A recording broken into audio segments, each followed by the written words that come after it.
1986 ஆண்டு நவம்பர் மாதம் 29 வரை இலங்கை முஸ்லிம்களை பற்றி யாரும் பேசுவதில்லை. தேவைப்பட்ட நேரங்களில் முஸ்லிம் சமுதாயத்தை பற்றி பேசுவார்கள். தேர்தல் காலங்களில் முஸ்லிம் சமுதாயத்தை பற்றி பேசுவார்கள்.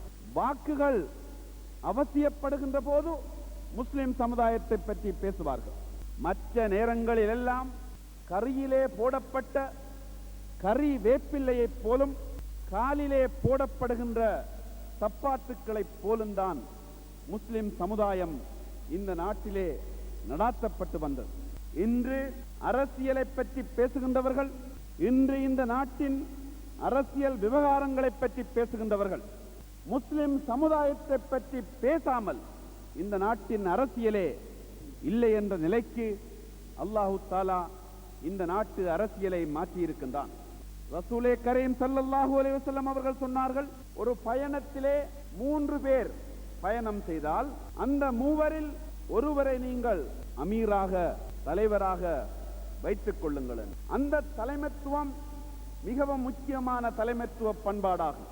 முஸ்லிம் காங்கிரஸ் முஸ்லிம் சமுதாயத்தில் மாத்திரமல்லாமல் முழு நாட்டிலுமே ஒரு புதிய தலைமைத்துவ பண்பாட்டை, பாரம்பரியத்தை ஏற்படுத்தி இருக்கின்றது. ஒரு கட்சி அரசியலிலே ஈடுபடுகின்ற போது அந்த கட்சியை பற்றி பலரும் பலவிதமாக பேசக்கூடும். Politics is a dirty game, they say. அரசியல் என்பது அழுக்கடை என்று சொல்லுவார்கள். அரசியலா, அதற்கும் எங்களுக்கும் தொடர்பு இருக்கக்கூடாது என்று சொல்லுவார்கள். அரசியல் என்பது நாச்சம் எடுக்கின்ற ஒரு சாக்கடை என்று சொல்லுவார்கள். ஆனால் முஸ்லிம்கள், அல்லாஹ்வை நம்புகின்றவர்கள், அல்லாஹ்வின் தூதர் அருமை நாயகம் ஸல்லல்லாஹு அலைஹி வஸல்லம் அவர்களுடைய தலைமைத்துவத்தை நம்பி இருக்கின்றவர்கள் ஒருபோதும் அரசியலை அவ்வாறு பார்க்க முடியாது.